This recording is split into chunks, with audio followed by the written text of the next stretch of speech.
저는 얼마 안 있어 환갑을 앞두고 있는 여자입니다. 어쩌다 보니 환갑잔치 앞두고도 아직 결혼을 못했어요. 그렇지만 슬아에는 아들과 다름없는 나이 터울이 큰 남동생 녀석이 한 명 있습니다. 올해 전문의 자격을 취득한 남동생 용준이가 장가를 가게 되었고 결혼식장에서 저는 혼주석에 앉게 되었죠. 누나, 커피 한잔 하시겠어요? 예식 시작하려면 아직 좀 시간이 멀었나?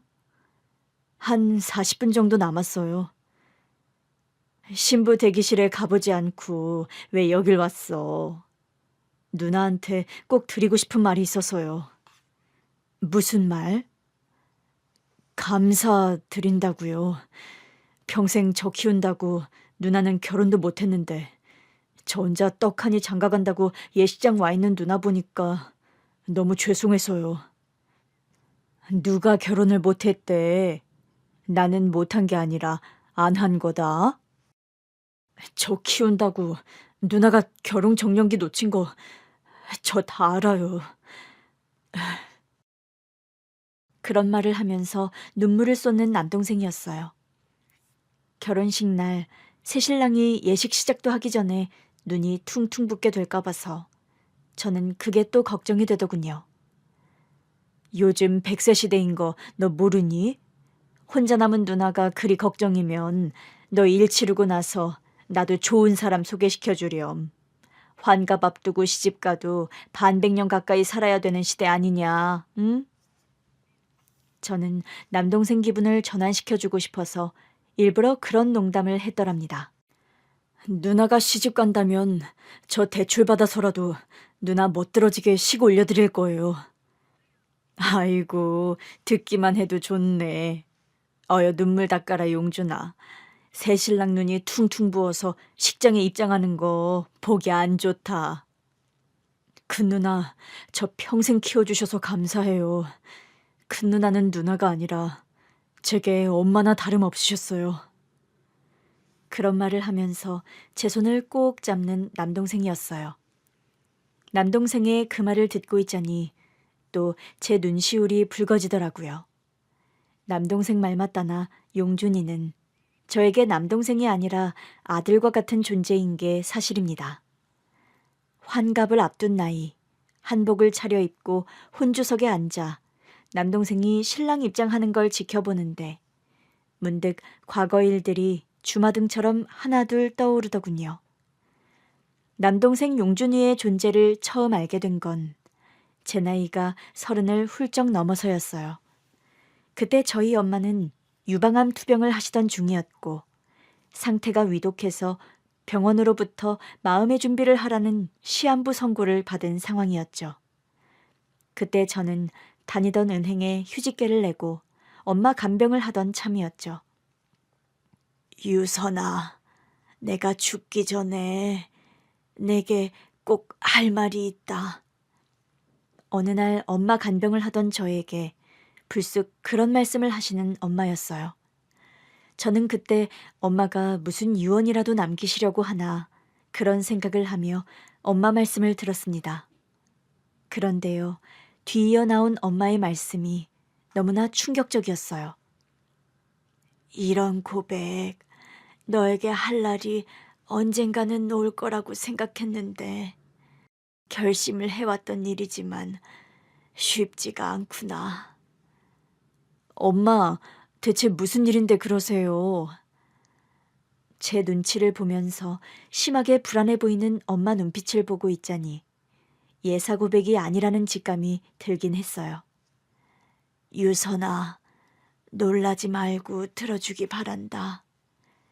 사실 엄마에게 12살 난 아들 한 명이 있다. 뭐라고요? 아들이라뇨? 누가 뭐래도 그 아인 내 아들이 맞아. 그러니 그 아이를 유선이 네가 좀 키워주렴. 부탁이다 유선아. 그런 말씀을 하시며 오열하는 엄마셨습니다. 처음엔 엄마가 대체 무슨 말씀을 하시는 건지 도무지 이해가 가질 않더군요. 저희 엄마가요, 저와 제 밑에 여동생들이 어렸을 때 아빠와 사별하시고 평생을 혼자 살아오신 분이었거든요. 그런 엄마에게 저와 여동생들 말고 12살의 어린 아들이 있다니. 엄마가 진통제 부작용으로 헛소리를 하시는 건 아닌가. 그런 의심이 들 정도였죠. 엄마한테 자식들은 저와 미선이, 지선이 뿐인데 지금 무슨 말씀하시는 거예요? 유선아, 너에게 못한 말이 있다. 실은 13년 전에 엄마가 재혼하려던 사람이 있었어. 재혼이요? 그래, 사실은 그 사람을... 말씀 끝에 또 갑자기 의식을 잃고 혼절해버린 엄마였습니다. 그 즈음에 엄마는 상태가 위독해서 가끔 그렇게 약기운에 취해 혼절해버리는 때가 많았어요. 엄마, 그럼 그 아이 어딨어요? 엄마. 흔들어 깨워봤지만 엄마는 고통스럽다는 듯 신음소리만 내실 뿐 아무런 대답을 못하시는 겁니다. 저는 더 이상의 자세한 사연을 듣지도 못하고 일단 저는 엄마가 적어준 주소가 적힌 쪽지를 들고 무작정 제 남동생이 있다는 곳으로 달려갔습니다. 그런데요, 그 아이가 사는 곳이 엄마 집과 그리 먼 곳에 있지도 않더라고요. 딱 버스로 5정거장 거리의 동네였고 조그만 아파트에서 부모와 생활하고 있는 남동생 용준이었습니다. 배를 누르자 부모로 일하는 아주머니가 밖으로 나오셨어요. 안녕하세요. 저희 엄마 얘기 듣고 왔어요. 아, 사모님께서 말씀하신 큰따님이세요? 네, 맞아요. 제가 우리 엄마 큰딸이에요. 사모님께 대충 얘기는 듣고 오신 건가요?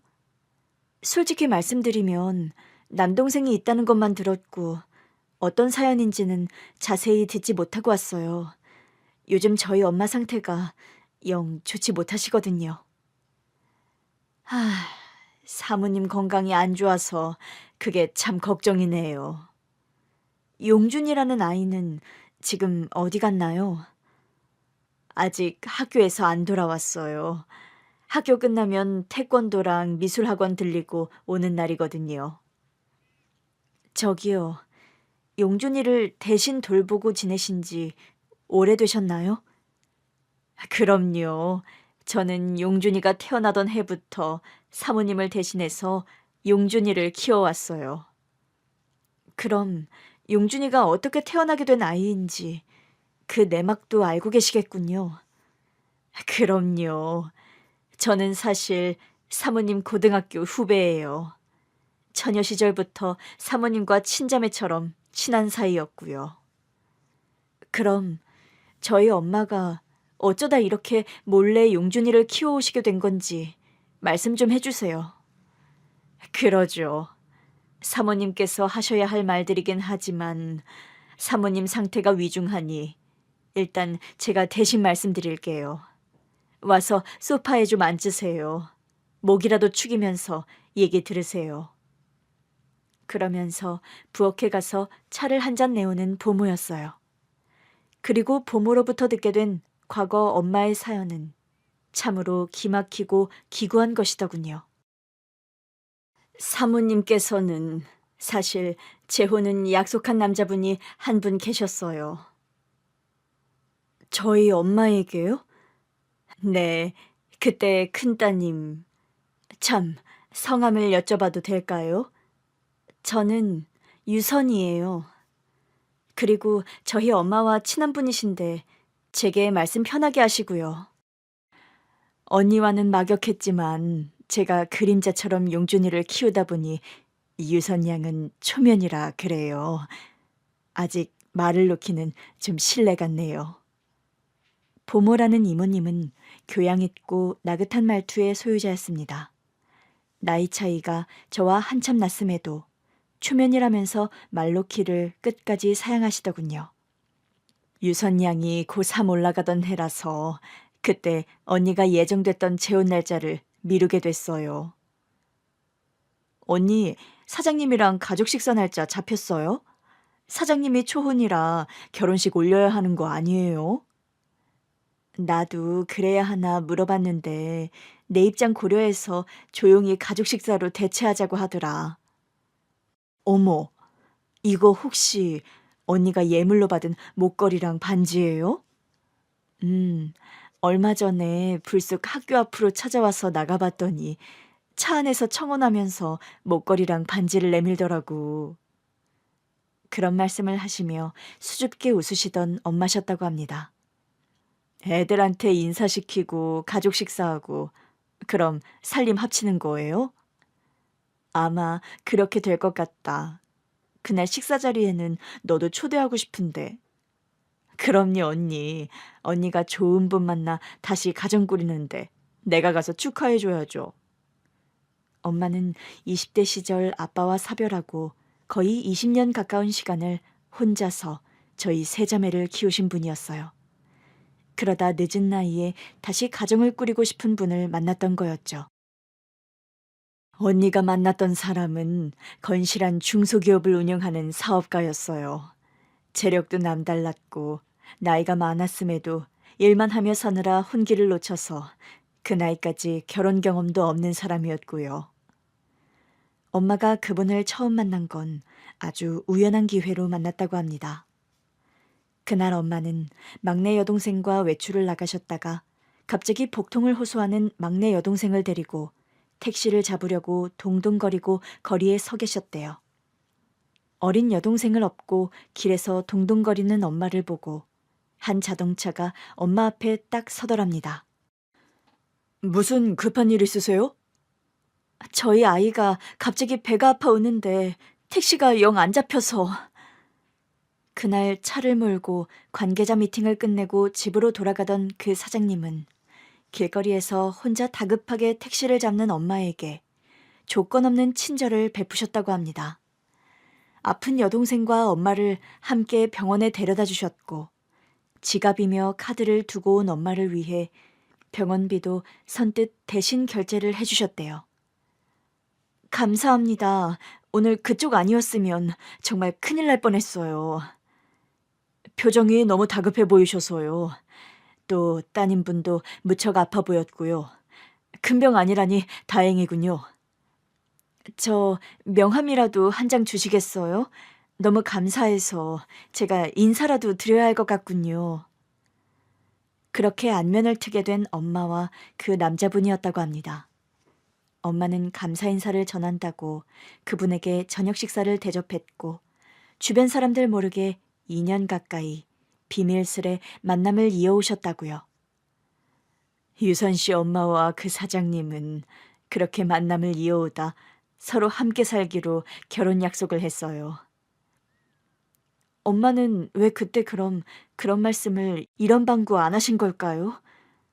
그때 유선 양이 고3이었고 동생들도 다 중학생이고 그래서 한참 딸들이 예민할 시기라고 그런 상황을 말하는 걸 언니가 많이 고민했어요. 그러다 결국 제가 입시를 마치는 즈음에서 그 남자분을 저와 여동생들에게도 소개를 시킬 예정이었다는 겁니다. 그런데 유선 양 입시가 끝나고 형부될 분을 소개하려던 시점에 그분이 갑작스레 세상을 떠나고 말았어요. 세상을 떠나다니 돌아가셨다는 말씀이세요? 네, 참 너무나 황당하고 허망한 죽음이었죠. 외국 출장 다녀오는 길에 갑자기 비행기 안에서 심장마비로 그만. 언니는 그때 충격이 너무 심했고 정신이 반쯤 나가버린 사람처럼 경황 없이 장례식을 치렀어요. 부모라는 분의 설명을 듣는데 저 역시 뭐라 할 말이 생각나지 않는 게 사실이었습니다. 그런데 더 기함할 만한 일이 엄마를 기다리고 있었죠. 그 형부가 될 뻔했던 사장님의 장례식이 끝나고 얼마 안 있어서 언니는 임신 사실을 알게 됐어요. 그 남자분이 돌아가시고 나서야 남자분 아이를 가졌다는 걸 아셨다고요? 네, 그래요. 보모 아주머니께 듣게 된 그때의 상황은 참 기막힌 것이더라고요. 그 남자분의 49제를 절에서 지낼 때 보모 아주머니도 참석을 하셨답니다. 그런데 49제가 끝나고 나서 절을 내려오는 길에 갑자기 엄마가 실신을 하셨대요. 깜짝 놀라 근처 병원 응급실에 엄마를 데려갔는데 하마터면 큰일 날 뻔했습니다. 임신 16주 차시네요. 임신이라고요? 네, 혹시 모르셨나요? 하긴 환자분 나이가 있으셔서 생각 못 하셨을 수도 있겠네요. 선생님 말씀 맞다나 지금 제 나이가 곧 50을 바라보는데 임신이라니요, 선생님. 그런데 확실히 임신한 거 맞으세요. 간혹 환자분 나이에도 자연 임신이 되는 경우가 있습니다. 폐경전의 여성분이라면 가임기를 완전히 지났다고 누구도 단언할 수 없는 문제고요. 엄마는 그때 이미 40대 후반, 얼마 있으면 50살을 앞둔 나이셨지요. 나이도 나이지만 재혼하기로 했던 그 남자분이 명을 달리한 상황에 찾아온 아이가 마냥 축복일 수 없는 게 현실이었습니다. 이 일을 어쩌면 좋니? 임신이라니. 언니, 이왕 닥친 일인데 어쩔 거예요. 이게 누구 잘못도 아닌데. 뱃속에 아이가 자란다는데 정말 어찌해야 할지를 모르겠구나. 한동안 고민하던 엄마는 결국 출산하기로 결심을 하셨더랍니다. 내가 아이 낳을 상황 아니라는 건 알지만 엄연히 생긴 아이를 없애지는 못하겠다. 언니, 그럼 언니가 아이를 낳아서 키울 작정이에요? 쉬운 일은 아니겠지만 그러려고 해. 대신 숙자 너에게 부탁할 일이 있어. 무슨 부탁인데요? 너에게 다달이 네가 지금 일하는 만큼 월급을 줄 테니 우리 아이 네가 좀 키워주겠니? 뭐라고요, 언니? 너 알다시피 나 선생 노릇하며 슬아의 사춘기 딸들이 3명이다. 내 처지상 아이를 직접 기르기는 아무래도 무리 같아. 딸들이 대학 가고 독립할 때까지만 우리 아들을 좀 키워다오, 숙자야. 부탁한다. 엄마의 부탁에 그때 보모 아주머니는 다니던 직장을 관두고 남동생을 키우기 시작하셨다는 겁니다. 언니와 재혼하기로 했던 남자분이 그래도 다행히 보험금이며 아이를 키울 만한 유산을 언니 앞으로 남겨두었어요. 그래서 경제적으로 아이를 키우는 건 큰 걱정이 없었는데 제일 언니가 힘들어했던 게 아이의 엄마 노릇을 사람들 앞에서 떳떳하게 하지 못하는 거였죠. 보모 아주머니의 말씀을 듣고 보니 저 역시 참 기함할 지경이었습니다. 12년이라는 세월을 비밀로 아들을 꽁꽁 숨기듯 키워온 엄마의 심정이 어땠을지 생각하니 저 역시 억장이 무너지는 것 같더라고요. 그때 현관벨이 울렸고 보모 아주머니가 나가서 문을 열어주자 12살짜리 남자아이가 웃으며 집으로 뛰쳐들어오더라고요. 다녀왔습니다. 저 오늘 태권도 심사에서 1등 먹었어요, 아줌마. 천진하게 웃으며 태권도 도복 차림으로 들어오는 12살의 용준이. 제가 남동생 용준이를 처음 본 순간이 바로 그때였더랍니다. 아줌마, 이 아줌마는 누구세요? 제 얼굴을 똑바로 보며 해맑게 웃던 용준이의 모습. 저는 용준이를 처음 본 순간 녀석이 제 남동생이라는 직감이 들더군요.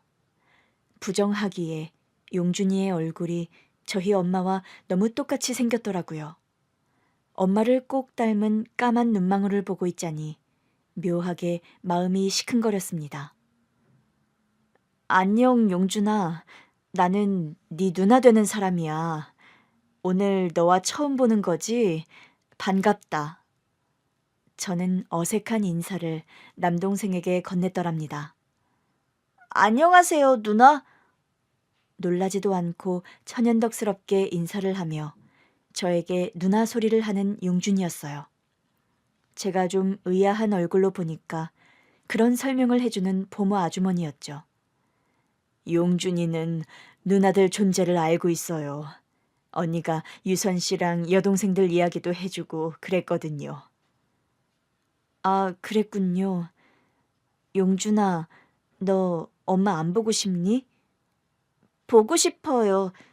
그런데 엄마가 요즘 편찮으셔서 저 한동안 보러 못 온다고 하셨어요. 그런 말을 하면서 얼굴이 어두워지는 남동생이었어요. 엄마랑 누나랑 같이 살고 싶니, 용준이는? 네.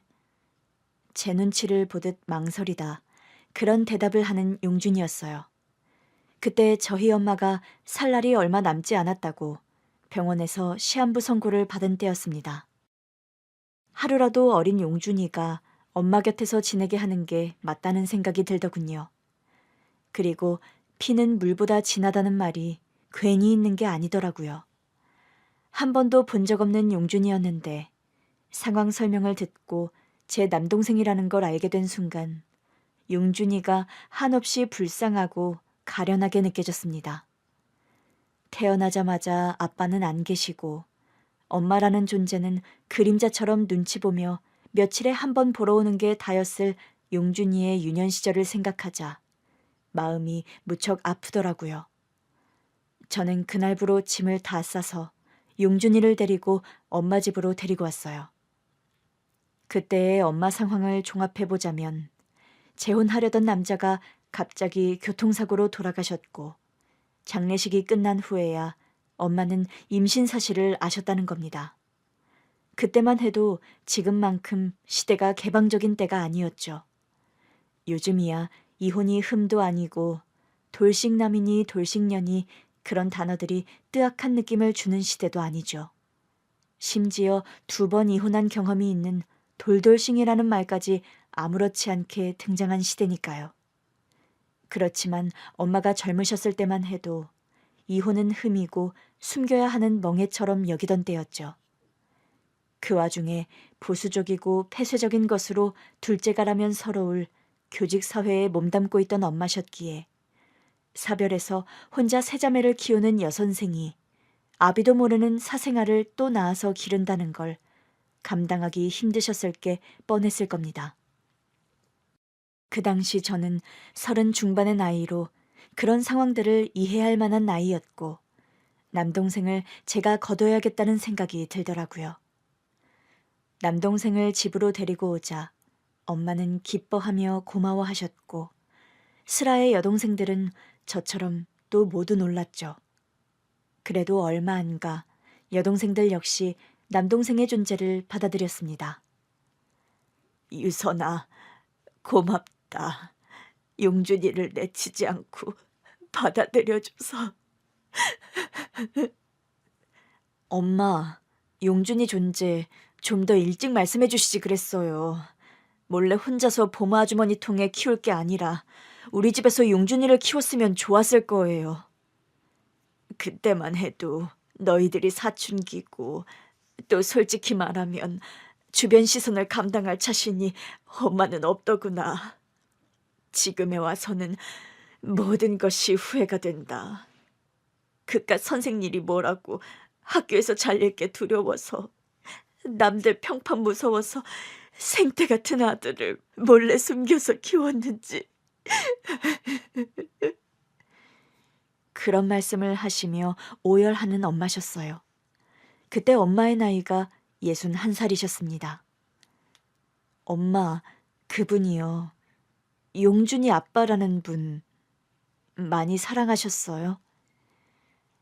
그 사람이 살아있었더라면 너희들에게도 좋은 아빠가 되어주었을 거야.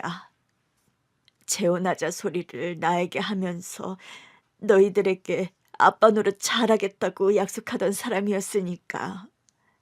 그 사람 많이 사랑했다.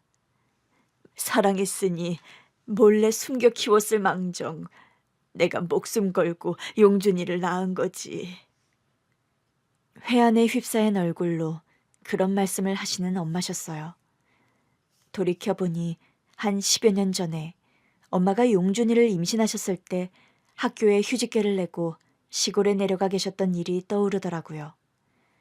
저는 그때 외할머니가 편찮으셔서 엄마가 반년 가까이 시골에 내려가 계시는 거라 생각했는데 지나고 생각해보니 엄마는 그 기간에 몰래 용준이를 낳으신 거더라고요.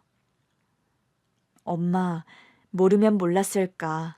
이제 용준이 존재를 안 이상 용준이는 제가 거두겠어요. 평생. 유선아, 미안하다. 너에게 이런 짐을 짊어지게 해서. 짐이라니 엄마. 행여라도 그런 말씀 마세요. 여동생만 있어서 좀 허전한 게 있었는데 남동생이 저에게도 있다고 하니 저도 든든하고 좋으네요. 염치 없지만 우리 용준이 잘 부탁한다, 유선아. 그런 말씀을 하시며 제 손을 꼭 쥐던 엄마의 모습이 지금도 저는 생생합니다. 남동생 용준이를 잘 부탁한다는 그 말이 엄마의 생전 마지막 말씀이 되었죠. 그 후로 저는 20년 넘는 세월 동안 용준이와 한 집에서 살아왔어요. 사실 엄마가 그때 암투병을 하던 때에 슬아의 여동생들은 모두 시집을 가서 가정을 꾸린 상황이었죠. 엄마 장례식을 치르면서 용준이의 거취에 관해 여동생들과 의논을 하긴 했더랍니다. 언니, 정말 언니 혼자 용준이 키울 수 있겠어? 못 키울 건 뭐니? 용준이가 완전 아기도 아니고 초등학생인걸. 언니, 차라리 내가 데려가서 키우는 게 낫지 않겠어요? 나랑 미선이가 서로 집도 가까운데 애 키우는 애엄마 누나들끼리 힘합해서 용준이 키우는 게 나을 것 같아요. 그래요, 언니. 언니 아직도 시집 안 간 처녀인데 홀몸으로 용준이까지 키우고 있으면 시집 가기 힘들 거라고. 난 어차피 시집 가는 거에 큰 미련 없는 사람이다. 그리고 그럴 일이야 물론 없겠지만 혹시라도 용준이가 제부들이나 조카들 틈에서 눈칫밥 먹는 것도 싫고. 언니도 참, 우리가 용준이 눈칫밥 먹인다는 거요? 그런 말이 아니라 행여라도 제부들이나 너희 아이들이 용준이 불편해할 수도 있으니 하는 노심초사다. 그럴 바엔 아직 가정 안 일군 내가 용준이랑 같이 사는 게 제일 현명한 일인 것 같아. 언니만 누나가 아니잖아요. 우리도 나눠서 누나 노릇 하겠다는 건데 언니만 용준이 키우는 일을 짊어진다고요? 용준이 키우는 일을 말이라도 짊어진다는 표현은 쓰지 말자. 나한테는 한 번도 용준이가 짐인 적 없어. 엄마 돌아가신 마당에 누나들이 용준이 돌봐야 하는 건 당연한 도리고 너희들은 가정을 일군 상황이니 내가 제일 적임자야. 언니는 나이만 우리보다 많았지 아이를 낳아본 것도 아닌데 애 키우는 게 그리 호락호락해 보여요? 언니, 아이 키우는 일 보통 일 아니에요. 쉬워 보여서 내가 하겠다고 나서는 거로 생각하면 그건 너희들 오해야. 난 일단 용준이가 좋다. 엄마 돌아가신 마당에 나 아니면 저 녀석을 돌볼 사람 없다 생각하니 더 안쓰러운 마음도 들고 엄마 돌아가시기 전에 용준이 부탁한 사람도 나잖니. 언니, 우리도 언니처럼 용준이한테 똑같이 누나예요. 누가 나만 누나라디? 내가 용준이와 같이 살면서 키울 테니 너희들도 돌아가며 많이 도와주고 조언도 해주고 그래. 너희들 말 맞다나 내가 나이만 먹었지 은행만 다닌 골드미스라 애 키우는 일에는 젬병인 게 사실이니. 엄마가 돌아가시고 나서 저는 그렇게 용준이의 엄마 노릇을 하며 살아오게 된 겁니다. 12살 적부터 저와 함께 살기 시작한 용준이는 중학교, 고등학교를 졸업하고 공부를 잘해서 의대에 진학하게 되었죠. 대학교 가서도 독립하지 않고 저와 한 집살이를 했고요. 그런 용준이다 보니까 저에게 용준이는 남동생이라기보다는 아들에 가까운 존재라는 게 맞는 표현일 겁니다. 태권도 도복을 입고 상을 받았다며 천진하게 웃던 어린 녀석이 장가를 간다고 어엿한 새신랑의 모습으로 식장에 서 있는 모습을 보고 있자니 감회가 새로운 저였죠.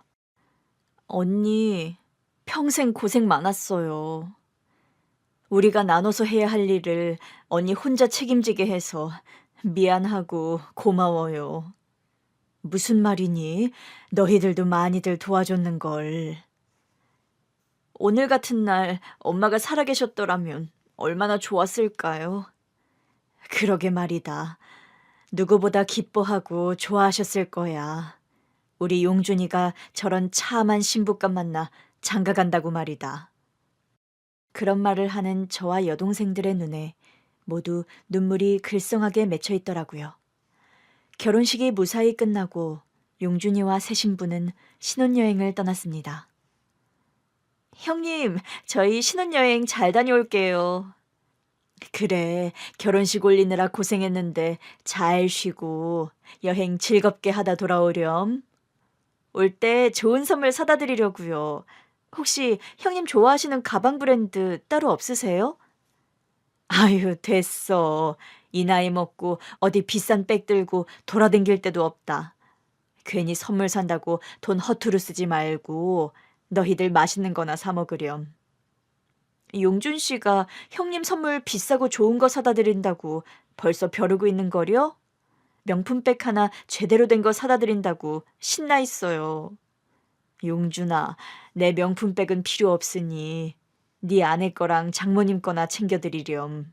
새신랑이 신혼여행 가서 내 선물부터 챙기면 너 처가에서 점수 깎인다. 어머, 그런 말씀 마세요, 형님. 저희 부모님도 형님께서 용준 씨 어머님 같은 분이라고 제가 평생 잘해야 된다고 얼마나 그러시는데요. 살갑고 예의 바른 성정의 올케였습니다. 저와 용준이의 나이 차이가 20살 가까이 나는 데다 올케는 또 용준이보다 나이가 한참 미치라 말이 올케지 거의 며느리뻘의 올케인 게 사실이었죠. 이런 상황에 시누이가 불편할 법한데도 첫 만남부터 저에게 스스럼 없이 가까이 다가오려고 노력하는 올케였죠. 상견례 자리에서도 저에게 엄마 노릇을 해주셔서 고맙다고 또 인사를 몇 번이나 하는 사돈 어르신 내외였고요. 평생을 우리 박서방 키우신다고 누님분께서 고생 많으셨다 들었습니다. 고생은요, 무슨. 저도 홀몸이라 여태 우리 용준이가 많이 의지가 됐어요. 박서방이 그러더군요. 누님께서 자기 키운다고 평생 시집도 안 가고 헌신하셨다고요. 제가 우리 딸내미에게도 누누이 말해뒀습니다. 너는 시누이 분 자리가 시어머니 자리나 매한가지니 평생 잘하라고요. 아닙니다, 사돈어른. 엄마가 일찍 돌아가셔서 제가 용준이와 함께 살았습니다만 제가 한다고 했어도 엄마 노릇에는 턱없이 많이 부족했을 거예요. 아유, 박서방이 얼마나 누님분 자랑을 많이 하신다고요. 엄마도 안 계시고 아빠도 일찍 돌아가셔서 안 계셨지만 그런 빈자리 모르고 자랐을 정도로 누님분께서 사랑을 많이 주셨다고요. 녀석이 저를 좋게 말해준 모양이네요. 저뿐 아니라 제 여동생들도 우리 용준이를 많이 예뻐했어요. 네, 작은 누님, 둘째 누님 얘기도 많이 들었습니다. 반찬이며 도시락은 모두 또 작은 누님, 둘째 누님이 알아서 잘 챙겨주셨다고 하더라고요. 형님, 그래서 말인데요. 저와 용준 씨 신혼살림 차리면서 형님 모시고 살고 싶은데 어떠세요? 상견례 자리에서 갑자기 그런 말을 하는 올케였습니다. 전혀 생각지도 못했던 제의였기에 무척 당황한 게 사실이었죠. 나와 같이 살겠다고? 결혼해서? 네, 형님. 용준 씨에게는 형님이 어머니 같은 분인데 혼자 지내실 형님 걱정을 용준 씨가 너무 많이 하기도 하고요. 저도 형님 모시고 사는 편이 마음 편할 것 같아서 용준 씨와 상의 끝에 내린 결정이에요. 그건 아닐 소리야. 나를 생각해주는 건 무척 고맙다만 요즘 세상에 무슨 시집살이 시킬 일도 없고. 용준아, 네가 괜히 난정이에게 부담을 준 거 아니니? 누나, 이건 거짓말이 아니라 정말 난정이가 먼저 제안한 거예요. 그럼요. 박서방 아이디어가 아니라 난정이가 처음 낸 생각입니다. 저희 내외도 잘 생각했다고 칭찬해 줬고요. 사돈내외까지 나서서 그런 말을 했지만 저는 그 제의를 완곡하게 거절했어요. 난정아, 네 뜻도 참 고맙고 사돈 어르신들께서도 저를 그리 배려해 주셔서 정말 감사해요. 그렇지만 저는 용준이와 난정이가 신혼살림 차리며 오붓하게 두 사람 가정을 일궜으면 좋겠어요. 남동생 내외의 뜻이 가상하고 고마웠지만 저는 그 제의를 거절했습니다. 20년 넘게 함께 살아온 남동생을 장가 보내는 일이 서운한 게 사실이었지만 그렇다고 시집살이를 시키고 싶은 생각은 없더라고요. 그리고 좀 외롭더라도 남은 인생은 저만의 인생을 살아보자. 그런 생각도 한켠에는 있었고요. 남동생 내외가 신혼여행을 떠나고 나서 텅 빈 집에 혼자 있던 날 저녁, 여동생 2명이 기별 없이 저희 집을 찾아왔더라고요. 연락도 없이 어쩐 일들이야? 어쩐 일은요. 보나마나 혼자서 꿀꿀하게 혼자 소주 마시고 있을 것 같아서 왔지. 오늘 용준이 장가 보낸 날인데 우리 자매들끼리 한 잔씩 하려고 왔어요. 미선이가 안주도 만들어 왔어. 언니 좋아하는 잡채. 제가 용준이 없이 혼자 지낼 첫날을 걱정해서 일부러 놀러온 여동생들이었어요. 저를 헤아리는 그 마음이 느껴져서 좀 찡한 마음으로 동생들을 맞았더랍니다. 언니랑 미선이랑 한잔하는 것도 참 오랜만이네요. 우리 세자매 술잔 기울이는 거야. 엄마랑 아빠 재산 날 뿐이잖니. 그러게요. 우리 셋 다 애주가인데 뭐 사는 게 바쁘다고 셋이서 술잔 기울일 시간도 잘 안 나나 몰라? 언니는 용준이 장가 보냈으니 앞으로 시간 많이 날 거고 나는 큰애 군대 갔고 둘째 녀석 유학 갔으니 좀 여유로워질 테고 너는 한가해지려면 멀었다 얘. 애들 내년 내후년 차례로 고3 아니니? 그러게 말이에요. 둘째 언니가 큰언니 벗 많이 해줘요. 용준이 장가 보내고 우리 언니 무슨 낙으로 살까 모르겠네. 얘들 좀 봐라. 내가 뭐 용준이 아니면 삶의 낙이 없는 사람들처럼 말하니? 언니, 솔직히 옆에서 보기에 그래요. 여태 너무 용준이 하나만 보고 살아왔지 뭐. 언니 좋다는 사람 다 마다하고 용준이 키운다고. 언니 결혼까지 갈 뻔했던 사람은 지금쯤 뭐 하며 사나 모르겠네. 혹시 연락은 안 해봤어요? 누구 말이니? 이제 내가 누굴 만났었는지 기억도 가물가물하다. 언니, 우리 옛날 가족 앨범 어딨어요? 전에 보니까 언니 자개장롱에 앨범 돌아다니는 것 같던데. 엄마 쓰시던 농 안쪽에 있어. 가만히 있어봐라. 내가 가져올 테니. 오랜만에 여동생들과 옛날 앨범을 뒤적거려 보았습니다. 사진 속에서는 돌아가신 엄마도 참 젊고 저와 동생들도 어리더라고요. 생각해보니까 엄마 돌아가시던 때가 딱 큰언니 나이네. 그러게 말이다. 난 엄마 돌아가시던 때 엄마 나이가 환갑이라 돌아가시기엔 젊은 나이지만 아들이 있다고 고백하셨을 땐 엄마 나이에 싶은 생각이 든 게 사실이었지. 엄마가 용준이를 거의 50살 가까이 돼서 낳으신 거잖아요. 그런데 내가 엄마 돌아가시던 때 나이 되고 보니까 나이만 먹은 거지 나 늙은 거를 하나도 모르겠는 거야. 엄마가 민망해 하시면서 용준이 존재 말씀하실 때 내가 그렇게 뜨악하게 반응하지 말걸. 그런 후회가 이제야 들어. 그런 반응까지야 뭐 사람인데 어째요. 자식들은 어리나 늙으나 자식인걸. 엄마한테 숨겨진 아들 있다는 말 듣고 뜨악 안 한 딸내미가 어딨어요. 그래도 어차피 내가 평생 용준이 거둘 거 좀 따뜻하게 반응할걸. 그런 후회가 들더라. 언니도 참 평생 용준이 살뜰하게 키워서 의사 만들어 번듯하게 장가까지 보낸 게 다 언니인데 그런 거 가지고 죄책감을 가져요? 용준이 존재가 싫은 적은 없었지만 솔직히 젊어서는 엄마의 숨겨진 연애사가 썩 달갑지만은 않았거든. 그거야 언니뿐만이 아니었죠. 미선이랑 나도 마찬가지였어. 사실 젊었을 때만 해도 엄마의 그런 숨겨진 연애사를 마음으로 잘 이해하지 못했어요. 제가 또 성격이 돌아가신 아버지를 닮아 좀 고지식한 데가 있거든요. 암투병을 하며 시한부인 환갑이 넘은 엄마에게 숨겨진 아들이 있다는 게 자랑할 만한 사실은 아니었습니다. 엄마가 건강이 위독하셨고 죄책감과 민망함이 드러나는 얼굴로 용준이를 부탁하셨기에 싫은 소리 없이 엄마에게 걱정 말라 말씀은 드렸지만 마음으로 엄마의 연애를 이해한 건 아니었어요.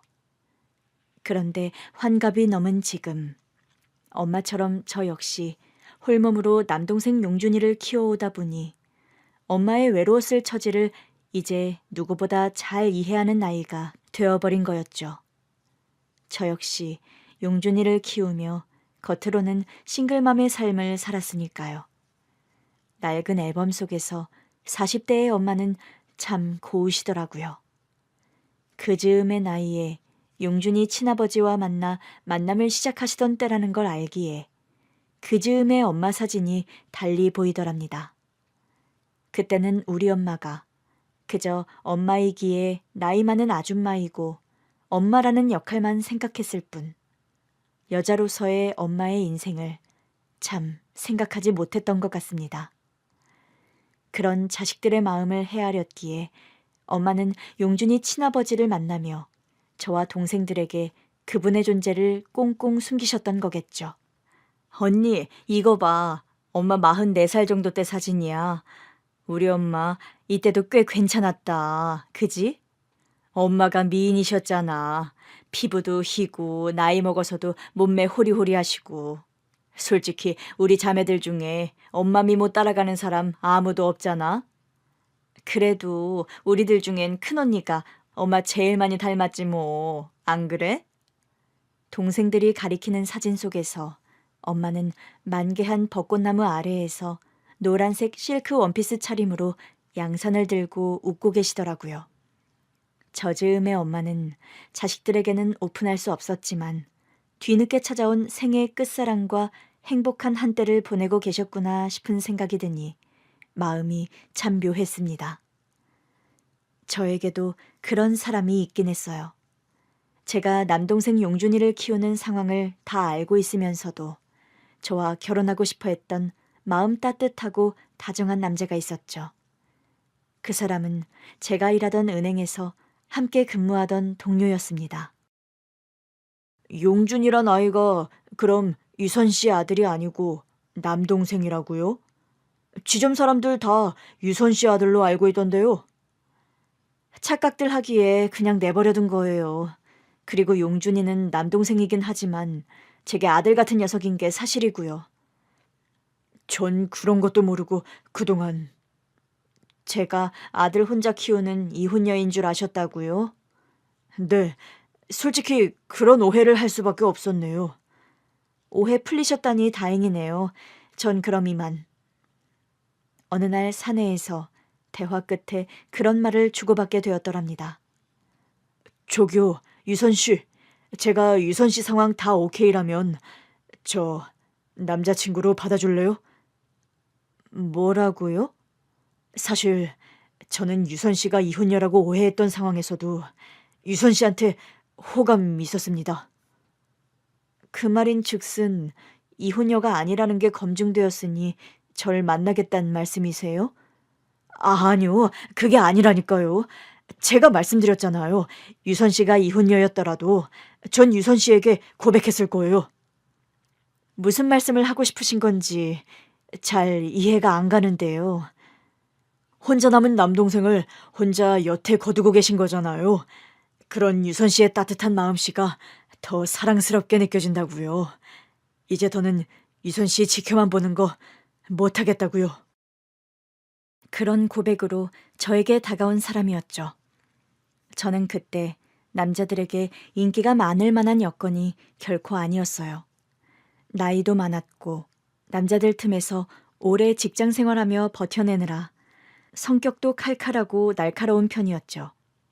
거기다 남동생 용준이를 키우다 보니 직장을 옮길 때마다 아들 딸린 이혼녀라는 소문이 꼬리표처럼 저를 따라다녔어요. 은행 업무가 끝나는 시간에 가끔 용준이가 회사 앞으로 저에게 오는 때가 종종 있었는데 그걸 보고 사람들이 마음대로 뒷담화를 지어냈던 겁니다. 처음엔 일일이 그런 소문을 정정하다가 나중엔 그럴 의미를 못 느껴서 그냥 내버려 두곤 했던 저였죠. 사실 용준이를 키우면서 한 해에 두 해의 시간이 가면서 저는 저 스스로 결혼을 포기하게 되더라고요. 간혹 연애를 해서 결혼 얘기가 나올 즈음이 되면 남동생을 결혼해서도 유선 씨가 키워야 한다고요? 그럼 용준이를 제가 아니면 누가 키워요? 여태 제가 키워왔기 때문에 제가 키운다는 데는 변함이 없어요. 유선 씨 여동생도 2명이나 된다면서요. 여태 유선 씨가 돌봐왔으니 앞으로는 여동생들이 좀 돌봐도 되는 문제잖아요. 우리 용준이가 무슨 짐짝도 아니고 이리 가라 저리 가라 하며 옮겨다니며 살게 할 순 없어요. 그리고 용준이는 말이 남동생이지 저에게 아들 같은 녀석이고요. 듣다 보니 좀 너무 당당한 태도란 생각 안 해요? 당당하다니 그게 무슨 말이죠? 무슨 재혼하는 자리도 아닌데 자식벌 남동생 데리고 온다는 여자를 반길 남자가 몇이나 될 것 같아요? 저와 결혼이 힘들다는 말을 너무 어렵게 하네요. 관두죠 뭐 그럼.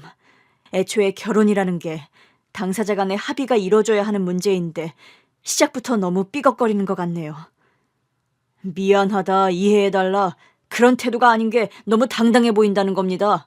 앞으로는 다른 남자를 만나더라도 그런 태도는 버리는 게 좋을 것 같은데요. 그런 식으로 대놓고 이기죽거리며 저를 떠나간 남자도 있었어요. 몇 번 그런 식으로 이별을 반복하다 보니까 자연스레 마음속에서 결혼을 포기하게 되더라고요. 굳이 결혼 같은 거 안 해도 용준이만 잘 키울 수 있다면 난 잘 사는 인생이다. 그렇게 마음의 위로를 삼았죠.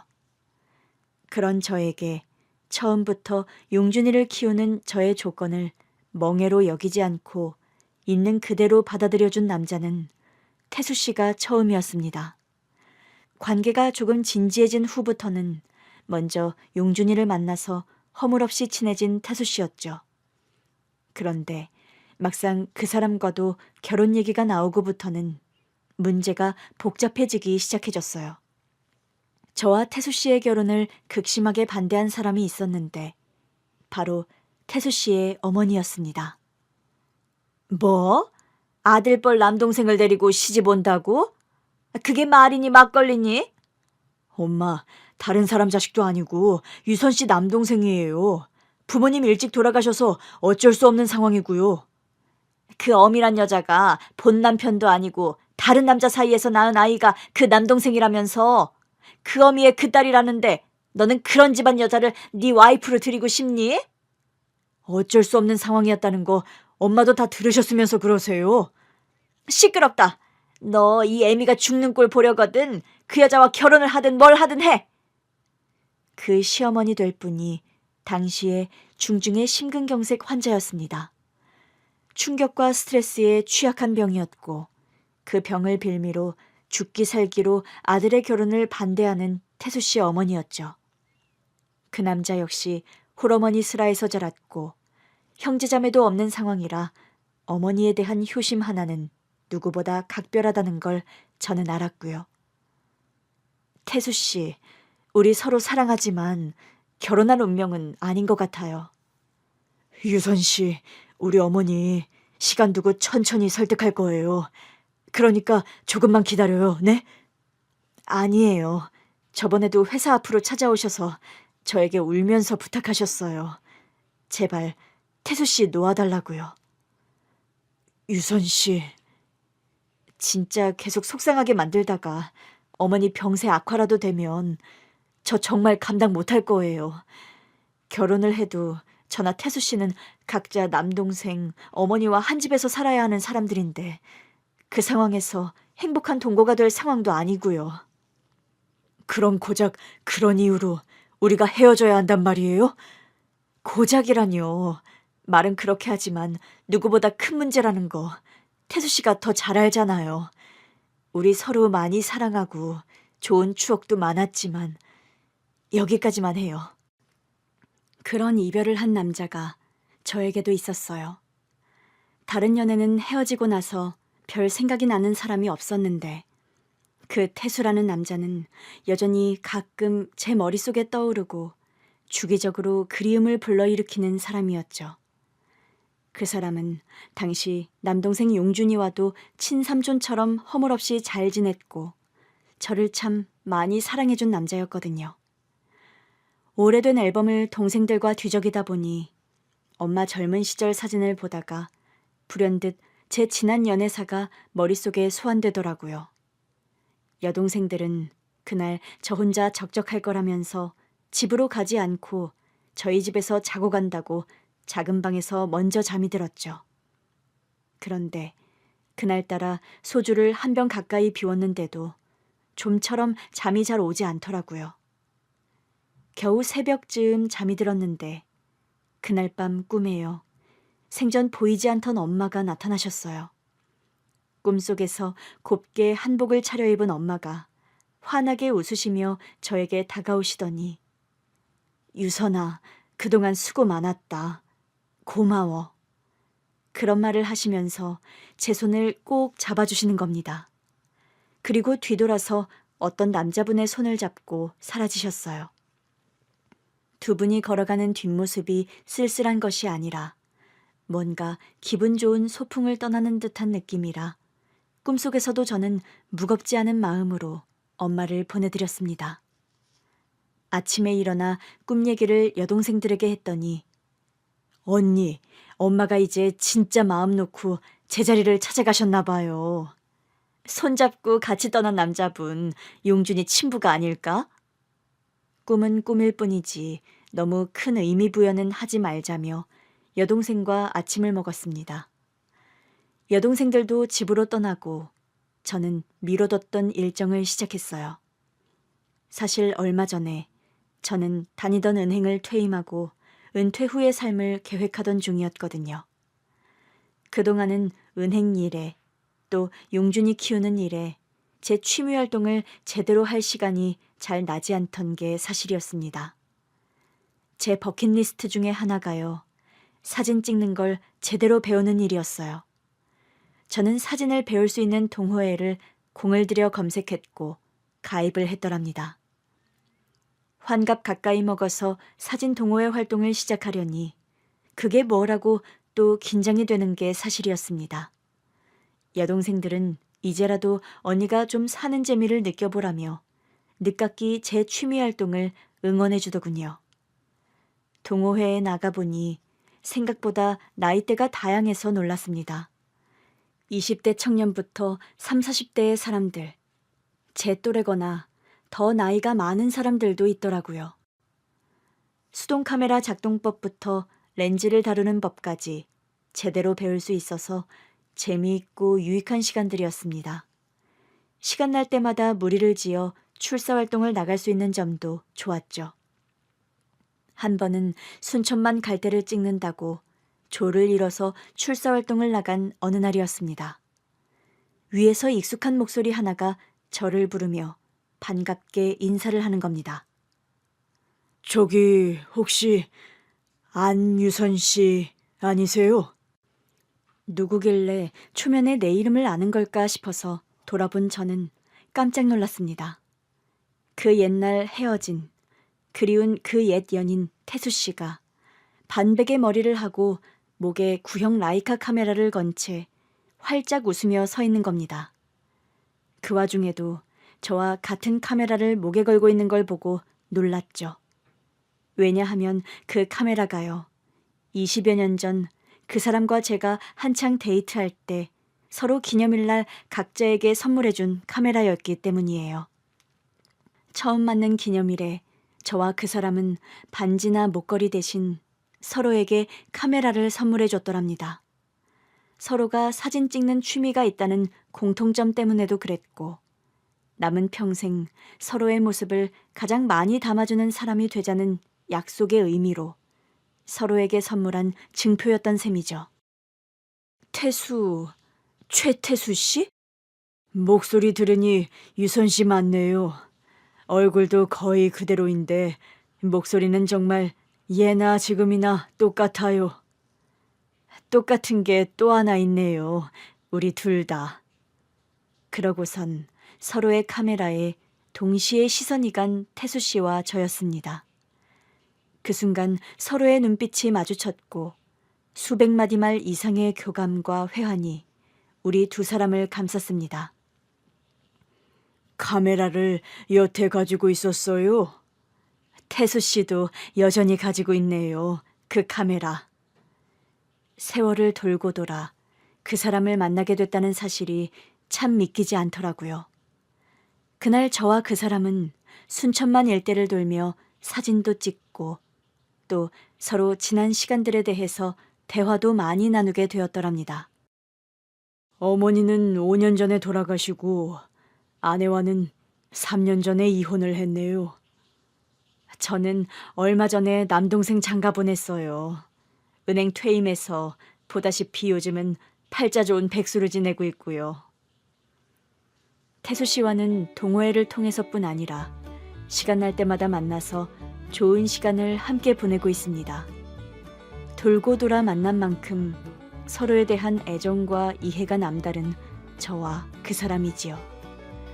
남동생을 장가 보내고 저에게 남은 시간들이 좀 외로울 거라 단단히 마음먹고 있었는데 평생 마음속에 품어왔던 그리운 사람을 이렇게 만나게 되어서 감사할 따름입니다. 하루하루의 일상이 소중하고 축복이란 생각이 절로 드는 요즘입니다. 긴 얘기는 여기서 이만 마칠까 합니다. 경청해 주셔서 정말 감사합니다.